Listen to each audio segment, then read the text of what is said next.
bagaimana pelaku maksiat itu bertobat nasuha, apakah Allah akan mengampuni semua dosanya yang dahulu? Iya. Ini adalah pertanyaan yang selalu terulang ya. Jadi kalau sudah dikatakan taubatan nasuha, tadi disebutkan oleh yang bertanya taubatan nasuha, berarti taubatan nasuha itu yang terkumpul pada dirinya 4 syarat itu kalau dosanya terkait dengan manusia, atau 3 syarat kalau dosanya terkait dengan Allah saja.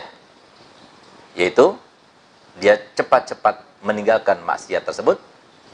Yang kedua, setiap dia mengingatnya dia menyesal sekali, sampai kalau bisa dia menangis karenanya. Dan yang ketiga, dia di masa mendatang dia berikrar untuk tidak melakukannya lagi. Nah, itu 3 syarat untuk mendapatkan taubatun nasuha. Kalau berkaitan dengan hak orang lain, haknya itu harus kita berikan dan kita kembalikan kepada yang berhak. Nah, ditambah 1 syarat, yaitu 4 tadi. Ya. Kalau sudah dilaksanakan itu semua, berarti dia taubatnya nasuha. Kalau sudah taubatun nasuha, enggak ada dosa yang tidak dimaafkan. Semua dosa dimaafkan. Ya. Hanya 1 saja dosa yang tidak dimaafkan, yaitu apa? Dosa syirik. Kalau sudah menyekutukan Allah, enggak bakal dimaafkan. Nah, oleh karenanya hati-hati. Allah Ta'ala membolak-balikan hati dalam 1 menit saja berbolak-balik, apalagi dalam 1 hari, apalagi dalam 1 bulan, apalagi dalam 1 tahun, apalagi dalam masa hidup kita. Hati-hati. Berapa banyak kita lihat ini orang muslim tapi sekarang sudah murtad. Ini orang kafir dulunya, sekarang sudah mu'alaf. Kalau Allah berkehendak, mudah saja. Jadi jangan merasa aman. Bahkan kita diperintahkan Nabi SAW untuk berdoa setelah kita membaca tasyahud, ya mughalibal qulub tsabbit qulubana ala dinik. Ya Allah, wahai zat yang membolak-balikkan hati, menjadikan hatiku itu selalu tetap bersama agamamu sampai kami meninggal dunia. Itu nggak mudah, itu permintaan yang besar sekali ya. Permintaan yang besar. Kenapa? Menjaga, ya, merawat, ya, memelihara, ya, itu lebih sulit daripada menciptakan, membuat, mengawali, lebih sulit. Ya, menjaga, merawat, memelihara itu lebih sulit daripada kita membuatnya dari awal.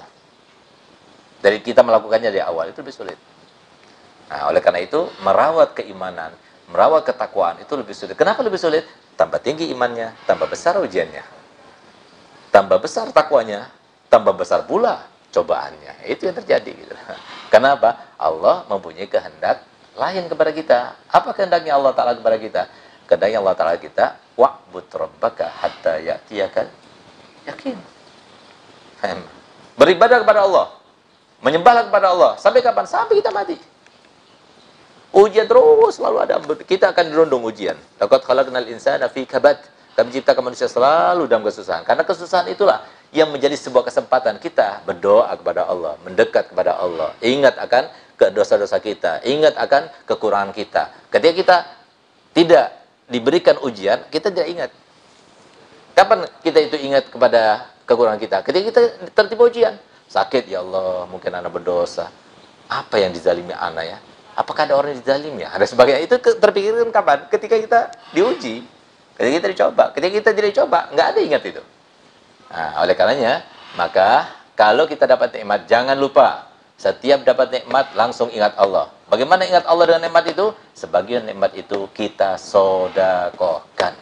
Itu adalah sebuah cikal bakal bahwasanya nikmat itu terus akan berkembang. Camkan baik-baik. Setiap kita mendapat nikmat, ya, kegembiraan, kebahagiaan, jangan lupa ikat kenikmatan itu dengan apa? Sebagian daripada kebahagiaan itu kita bagi bersama-sama dengan orang yang berhak mendapatkannya atau diperintahkan Allah Ta'ala. Ingat bagaimana Allah Ta'ala telah berfirman nanti ketika kita di pada mahsyar, ya abdi ana jai'un falam taksuni, ya abdi ana jai'un falam tut'imni, ya abdi ana arin falam taksuni, ya abdi ana marid walam ta'udni.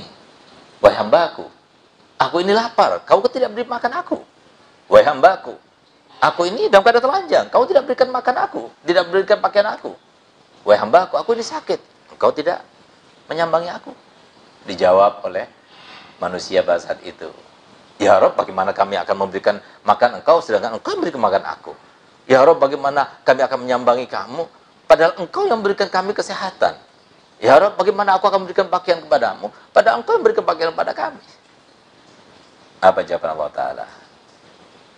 Ja'a abdi fulan, walam tut'imhu. Arya, abdi fulan, walam taksuhu. Maridu abdi fulan, walam ta'udhu. Hambaku yang namanya ini, dia itu dalam keadaan kelaparan. Kamu tidak kasih makan dia. Hambaku, fulan ini, dia itu dalam keadaan telanjang. Kamu nggak kasih pakaian dia. Hambaku ini dalam keadaan sakit. Kamu tidak jenguk dia. Nah, ya, jadi seperti itu. Cari siapa yang diperintahkan oleh Allah Ta'ala untuk kita bahagiakan. Ketika kita bahagia, seperti kebahagiaan yang kita rasakan. Kita bahagia dengan harta. Harta kita bagi. Kita bahagia dengan apa? Kita bagi. Nah, itu maksudnya. Nah, jadi ketika kita itu ingat pada Allah, tatkala kita bahagia, ketika kita dalam keadaan susah, Allah akan mengingat.